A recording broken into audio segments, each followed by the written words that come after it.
Good evening student. आज हम लोग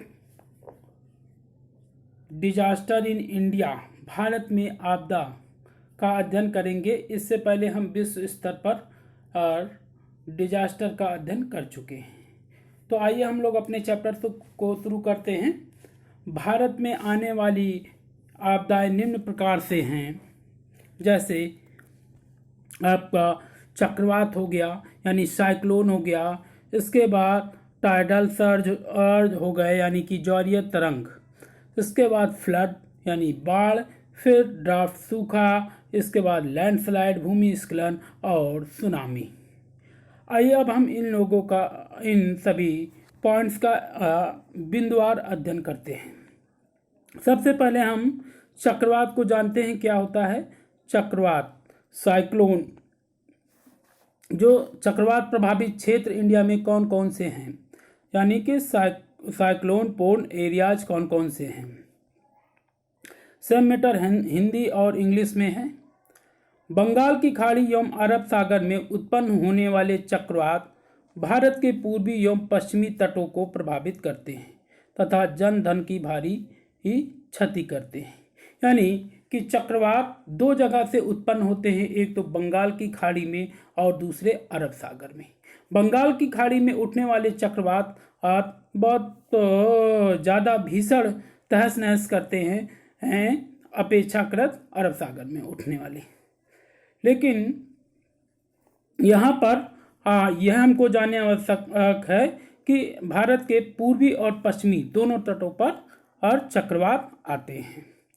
उच्च कटिबंधीय चक्रवाती तूफान अपनी तूफानी गति वाली हवाओं, उच्च तीव्रता वाली मूसलाधार वृष्टि तथा कई मीटर ऊंची जौरीय तरंगों यानी कि टाइडल सर्ज द्वारा क्षति करते हैं। क्या होता है? जो ट्रॉपिकल साइक्लोन हैं वो क्या करते हैं? ट्रॉपिकल साइक्लोन जो होते स्टॉर्म होते हैं वो अपनी तूफानी गति वाली हवाओं से, यानी इतनी बहुत तेज हवाओं की स्पीड बहुत ज़्यादा होती है, लगभग 170, 80, 200 किलोमीटर प्रति आवर होती है। तो इन गतियों से ये क्या करते हैं? उच्च तीव्रता वाली मूसलाधारी वृष्टि करते हैं, वे बहुत ही हैवी रेनफॉल करते हैं और जब समुद्र में ये चलते हैं तो उनकी लहरें कई मीटर तक उठती हैं और उसके बाद गिरती हैं, जिससे क्या होते हैं? समुद्री तटों पर, कोस्टल एरियाज पर भारी मात्रा में क्षति होती है। आइए हम ये समझते हैं कि एक डायग्राम के माध्यम से, ये देखिए स्केच मैंने बनाया है, उष्णकटिबंधीय विक्षोभों के प्रकार कैसे होते, टाइप्स होते हैं, और इन चक्रवातों के साथ इनकी वायु की गति कितनी होती है। जैसे न्यून दबाव वाले क्षेत्र यानी लो प्रेशर एरिया में आने वाले जो चक्रवात होते हैं वो 31 किलोमीटर पर आवर्स होते हैं। KMPH का मतलब किलोमीटर पर आवर हो गया, ठीक। सेकंड हो गया न्यून दाब वाले क्षेत्र, लो प्रेशर बेल्ट वाले में जो होते हैं वो उनकी 31 से 42 किलोमीटर पर आवर स्पीड होती है। फिर थर्ड नंबर पर जो होते हैं वो गहरे डिप्रेशन यानी डीप डिप्रेशन में 50 से 61 किलोमीटर पर आवर होता है। इसके बाद चक्रवातीय तूफान यानी साइक्लोन ऑन स्टॉर्म में 62 से 88 पर किलोमीटर आवर और स्पीड होती है। फिर प्रचंड चक्रवाती तूफान यानी कि सेवर साइक्लोन स्टॉर्म, इसकी जो है 89 to 118 kilometre per hour speed होती है। फिर आपका आ गया अति प्रचंड चक्रवाती तूफान, वेरी सेवर साइक्लोन स्टॉर्म, ये 119 से 221 किलोमीटर प्रति घंटे की चाल से चलती हैं। फिर सुपर चक्रवात तूफान जो होता है वो 120 किलोमीटर प्रति घंटा से अधिक का होता है। उष्णकटिबंधीय चक्रवात निश्चित ही वायुमंडलीय एवं सामुद्रिक अनुकूल दशाओं में उत्पन्न होते हैं। ये तो एकदम सर्टेन है, निश्चित है कि जो उष्णकटिबंधीय चक्रवात होते हैं यानी ट्रॉपिकल स्टोन होते हैं, वो क्या है, कहाँ पर, समुद्र पर, जहाँ पर उनकी अनुकूल कंडीशन मिलता है यानी अडाप्टेशन कंडीशन मिलता है, वहीं पर ये उत्पन्न होते हैं और उनकी उत्पत्तियों में के स्थान, आगे बढ़ने के मार्गों तथा विकास की विभिन्न अवस्थाओं, डेवलपमेंट की जो विभिन्न स्टेजेस हैं उनके तथा उनके आगे बढ़ने के मार्ग की विभिन्न अवस्थाओं की प्राप्ति के रेफरेंस में चक्रवातों के व्यवहार में विभिन्नताएं होती हैं। यानी कौन सा तूफान किस गति से कहाँ पर चल रहा है, हर तूफान की अपनी एक प्रकृति होती है। अब वैज्ञानिकों ने इतना जान लिया है कि कौन से तूफान की प्रकृति किस प्रकार की होती है, नेचर किस प्रकार होता है और वो किन एरियाज में विद्यमान रहती है, उन प्रकृति को ध्यान में रखकर उस पर रिसर्च किया जाता है। लंबे समय तक रिसर्च करने के बाद वैज्ञानिक इस नतीजे पर पहुंचे हैं कि बंगाल की खाड़ी एवं अरब सागर में उत्पन्न होने वाले चक्रवातों के बिहेवियर की इन्हीं विशेषताओं के कारण इनकी भविष्यवाणी या चेतावनी आसानी से की जाती है। यानी कि सारे वैज्ञानिक क्या है, हम चक्रवातों के व्यवहार पर नज़र रखते हैं, उनकी किस प्रकार की प्रकृति है, वो ज़्यादातर किन इलाकों में चलते हैं और वो कितनी क्षति कर सकते हैं, इन सब डाटा को कलेक्ट करने के बाद वो क्या है जब चक्रवात आने वाला होता है तो वो इस बात को से पब्लिक को अवगत कराते हैं कि इन किन क्षेत्रों में चक्रवात आने वाला है और उसकी स्पीड कितनी रहेगी। अब यहाँ पर बहुत महत्वपूर्ण बिंदु है, जनवरी से मार्च तक का समय चक्रवातों की उत्पत्ति एवं विकास की दृष्टि से क्षीण अवधि होता है। यानी जनवरी से मार्च तक के का जो बीच का समय होता है, इसमें चक्रवात आने की बहुत कम संभावनाएं होती हैं। लेकिन जैसे जून मई में आने की थोड़ी संभावना होती है, लेकिन जैसे जून से सितंबर तक का समय और मध्य बीतता है, जून से सिकंदर के बीच के समय में उत्तरी बंगाल की खाड़ी में चक्रवातों का प्रजनन काल होता है, यानी ब्रीडिंग पीरियड कहते हैं। जून से सितंबर के महीने में यानी बहुत सारे चक्रवात आने की संभावनाएं होती है, जिसको हम लोग ब्रीडिंग पीरियड यानी प्रजनन काल कहा जाता है। ज्वार तरंग प्रभावित क्षेत्र, टाइडल सर्ज प्रोन एरिया, ये क्या होते हैं इसको समझे। उष्णकटिबंधीय चक्रवातों से संबंधित अति न्यून वायुमंडलीय दाब और प्रबल वेग वाली हवाओं की सागरीय सतह पर दबाव के कारण सागर तल में असमान रूप से ऊपर उठने वाली ज्वारीय तरंग या तूफान तरंग को ज्वारीय तरंग या तूफान यानी स्टॉर्म सर्ज कहते हैं।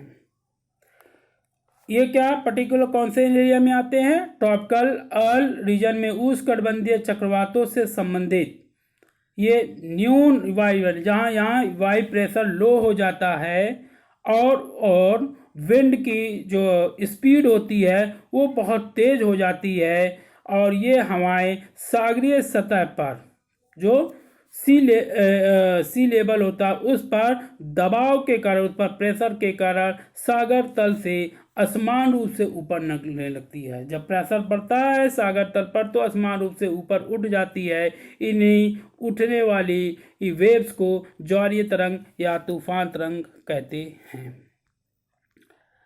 भारतीय मौसम विभाग यानी आईएमडी इंटरनेशनल मेट्रोलॉजिकल डिपार्टमेंट ने निम्नलिखित तूफान तरंग सुवेद क्षेत्रों का निर्धारण किया है। कौन कौन से, पूर्वी तटीय के भाग में कौन कौन से तूफान आते हैं, किस तरह के, जैसे उत्तरी उड़ीसा एवं पश्चिमी बंगाल का तट, ठीक है, coast of northern Orissa and waste Bengal का आता है। पूर्वी तटीय क्षेत्र में ये 3 क्षेत्र आते हैं, ठीक है। पहला हो गया आपका क्या, coastal of north Orissa and waste Bengal. Second क्या हो गया, सेकंड हो गया coast of Andhra Pradesh between Ongole and Machilipatnam. तो अंगोले एवं मछलीपट्टनम के बीच में आंध्र प्रदेश का जो तट पड़ता है उसमें उसका क्षेत्र आता है। फिर coast of Tamil Nadu south of Nagapattinam. Nagapattinam का दक्षिणी तमिलनाडु के तट भी इसमें सम्मिलित किए जाते हैं। जो बी टाइप का यानी पश्चिमी तट होता है अलोंग द वेस्ट कोस्ट, पश्चिमी तट के अंतर्गत किस किस को इन्वॉल्व किया गया है? इसमें हरवई का उत्तरी महाराष्ट्र तट, coast of the Maharashtra north of Harnai, फिर साउथ गुजरात कोस्ट, फिर coast around gulf of Mumbai यानी दक्षिणी गुजरात का मुंबई खाड़ी के तट आ गए। इसके बाद coast around gulf of Kutch की खाड़ी आती है।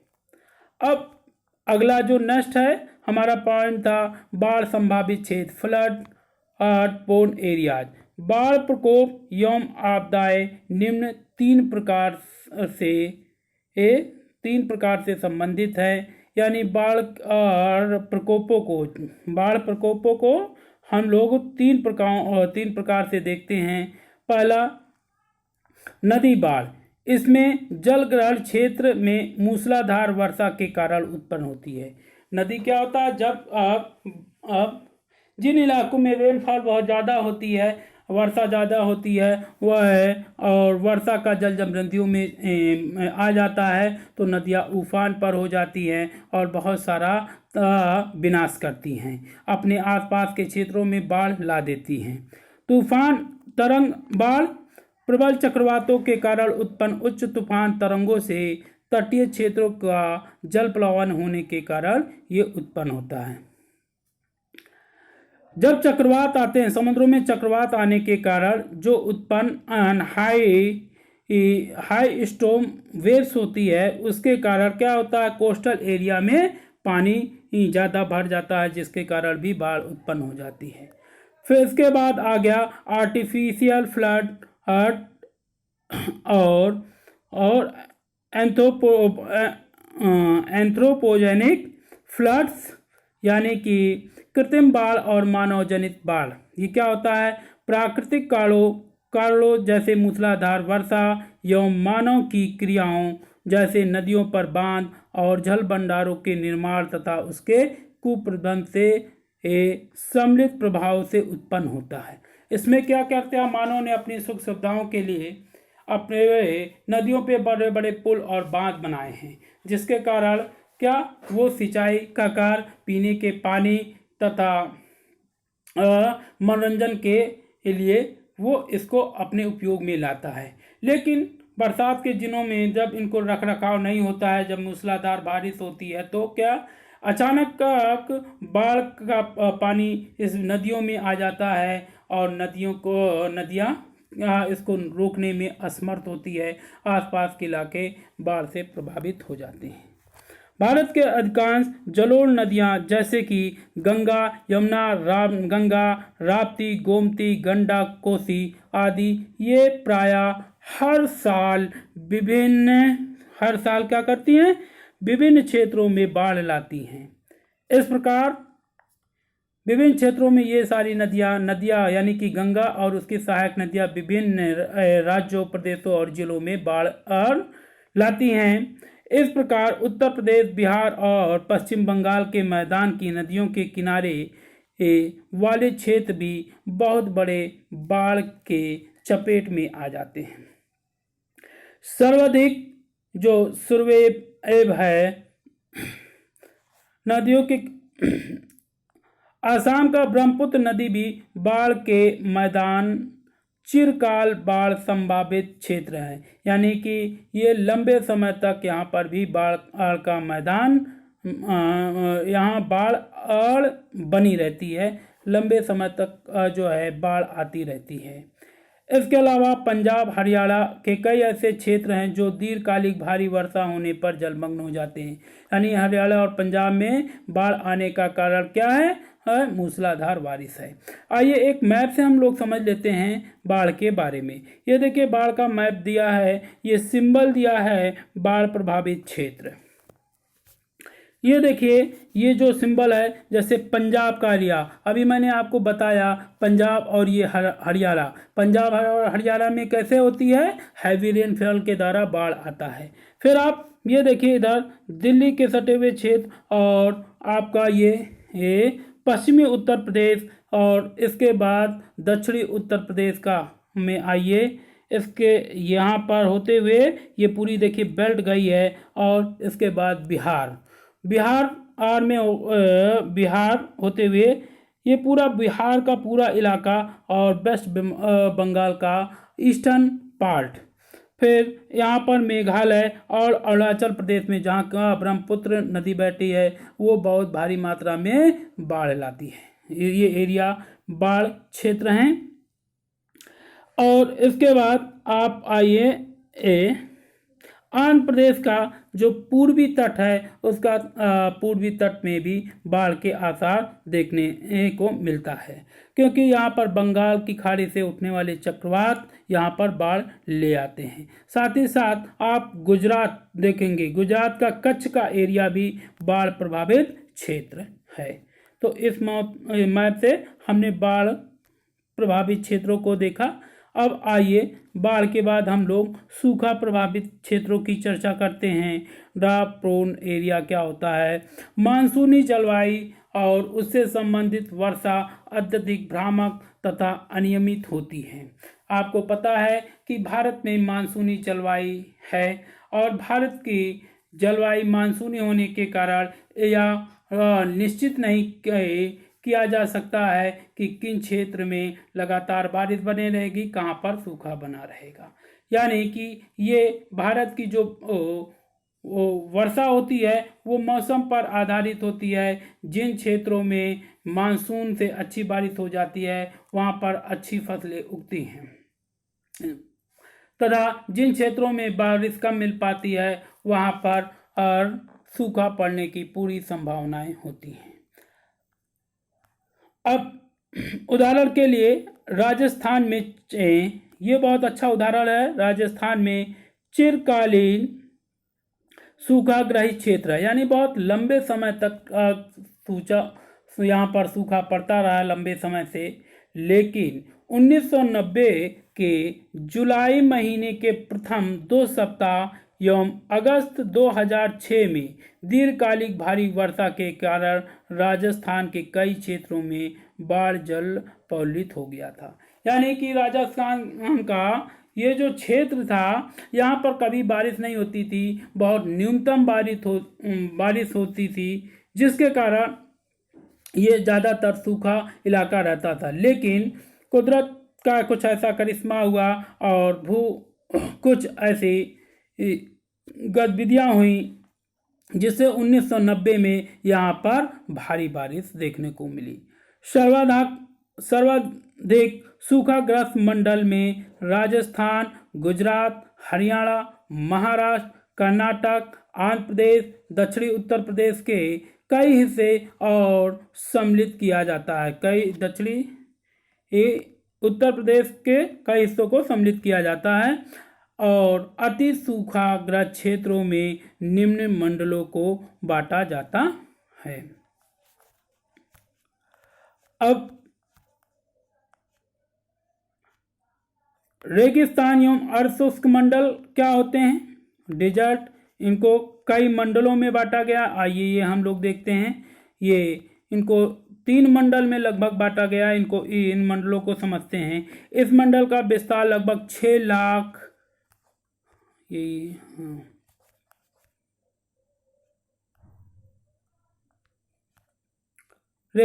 रेगिस्तानी एवं अर्धशुष्क मंडल desert and semi arid region. इस मंडल का विस्तार लगभग 6 लाख वर्ग किलोमीटर क्षेत्र पर पाया जाता है। ये 6 लाख वर्ग किलोमीटर पर रेगिस्तानी और अर्ध रेगिस्तानी मैदान पाए जाते हैं। यानी डिजर्ट और सेमी एरिड रीजन का विस्तार लगभग 6 लाख वर्ग किलोमीटर में फैला हुआ है। और या त्रिभुजाकार क्षेत्र पूर्व एवं दक्षिण पूर्व में अहमदाबाद से कानपुर तक, उत्तर पूर्व और तथा उत्तर में कानपुर से जालंधर और तथा पश्चिम में जालंधर से कच्छ तक फैला हुआ। तो इस तरह ये क्या ट्रायंगल बना रहा है, एक त्रिभुजाकार अपनी आकृति बना रहा है। इस क्षेत्र में बहुत कम जल वर्षा होती है। औसत वार्षिक जल वर्षा ये पूछा जाता है कि राजस्थान एरिया का औसत वार्षिक जल वर्षा कितना होता है, 350 से लेकर 750 मिलीमीटर वार्षिक होता है। परंतु सुदूर एवं पश्चिमी रेगिस्तान भाग में 350 मिलीमीटर से भी कम वार्षिक वर्षा होती है। पश्चिमी घाट का वृष्टि छाया प्रदेश। पश्चिमी घाट का वृष्टि छाया प्रदेश या सूखा प्रभावित क्षेत्र है। यह घाट पूर्व से वृष्टि छाया वाले भाग में चतुर्भुज के आकार में विस्तृत है। यानी यहाँ का जो क्षेत्र है वो चतुर्भुज में है और 300 किलोमीटर की चौड़ाई में फैला है। सूखाग्रस्त क्षेत्र के अंतर्गत दक्षिण पश्चिमी एवं आंध्र प्रदेश, पूर्वी कर्नाटक, पूर्वी घाट के में स्थित है और दक्षिण पश्चिमी महाराष्ट्र इसमें सम्मिलित किया जाता है। जोन 2 में अब कौन कौन से आते हैं, इसमें बिखरे हुए क्षेत्र में अत्यधिक प्रभावित उपर्युक्त 2 प्रदेशों के अलावा कुछ छिटपुट क्षेत्र को इंक्लूड किया गया है जो सूखे के जो ड्राफ्ट से प्राय प्रभावित होते हैं। उनमें प्रमुख है बैगोई नदी के दक्षिण में स्थित तिरुनेलवेली जनपद, कोयम्बटूर क्षेत्र और झारखंड क्षेत्र का पलामू क्षेत्र, पश्चिमी बंगाल का पुरुलिया जनपद और उड़ीसा का कालीहांडी क्षेत्र को इसमें इंक्लूड किया गया है। जोन 3 हम देखते हैं। जोन 3 में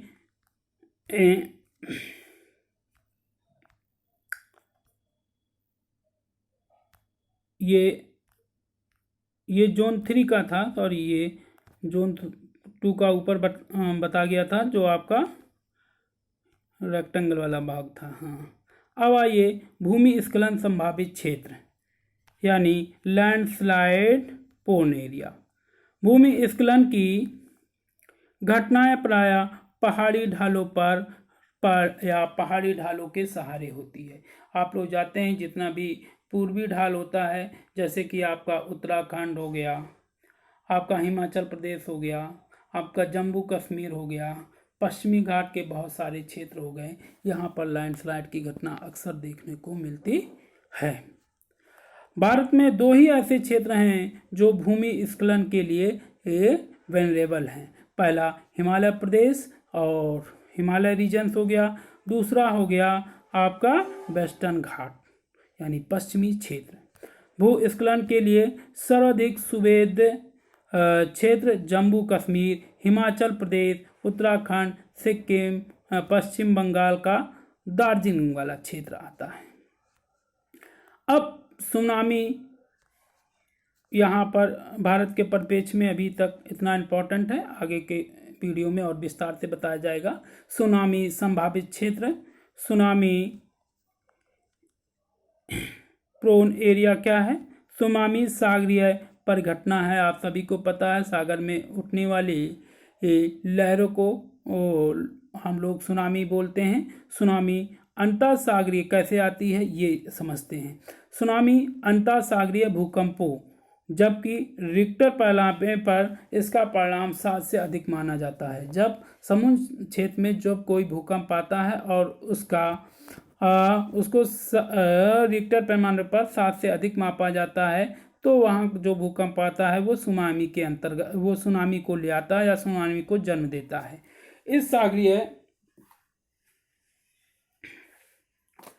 इस अंतःसागरीय भूमि स्खलन एवं ज्वालामुखी उद्भेदन के कारण सुनामी लहरों का आविर्भाव होता है। कैसे होता है? सुनामी लहरें कैसे ऑरिजिनेट होती हैं? ये अंडर सी अर्थक्वेक और under sea volcanic eruption and under sea landslide के कारण ये सुनामी आती है। 26 सितंबर 2004 की सुनामी त्रासदी के पहले भारतीय तट सुनामी आपदा से मुक्त समझे जाते थे। यानी 26 दिसंबर 2004 से पहले भारत में ये समझा जाता था कि इंडिया में कभी भी सुनामी नहीं आएगा। लेकिन 26 दिसंबर जो 2004 को सुमात्रा में जो सुनामी आई, जिससे भारत बहुत प्रभावित हुआ, उसके कारण ये जो मिथ था ये टूट गया। क्योंकि 26 दिसंबर 2004 को सुमात्रा सुनामी की घटना ने इस जो मिथ थी, ये जो लोगों ने भ्रम पाला था कि इंडिया में कभी सुनामी नहीं आएगा, ये टूट गया। भारतीय एवं बर्मा प्लेटों के अभिसरण मंडल यानी कन्वर्जन जोन के सहारे भारतीय प्लेट का बर्मा प्लेट के नीचे क्षेपण और अत्यधिक सक्रिय है। अतः सागरीय तली के नीचे भूकंपीय घटनाओं की पूरी संभावनाएं हैं। ये देखिए बहुत इंपॉर्टेंट फैक्ट है कि भारतीय एवं बर्मा प्लेटों के अभिसरण के कारण भारत की प्लेट और बर्मा प्लेट, भारत की प्लेट क्या करे, बर्मा प्लेट में अभिसरण मंडल के सहारे भारतीय प्लेट का बर्मा प्लेट के नीचे क्षेपण हुआ है, यानी सबडक्शन हुआ। भारतीय प्लेट जो है बर्मा प्लेट के नीचे घुस गई है, जिसके कारण यहाँ क्या है, क्षेपण हो जाने के कारण, सबडक्शन होने के कारण सागरीय जो तली है, जो हमारा ओशियन बॉटम है, उसके नीचे अब भूकंपीय घटनाओं की पूरी संभावना व्यक्त की जा रही है। ये इंग्लिश में भी आपका सेम मैटर है। आज के वीडियो लेक्चर में इतना ही है। वीडियो अच्छी लगे तो उसको लाइक और सब्सक्राइब कर दीजिएगा। सब्सक्राइब करने से ये होगा कि नेक्स्ट आने वाली वीडियो आपको उसका नोटिफिकेशन मिल जाएगा। Thank you class.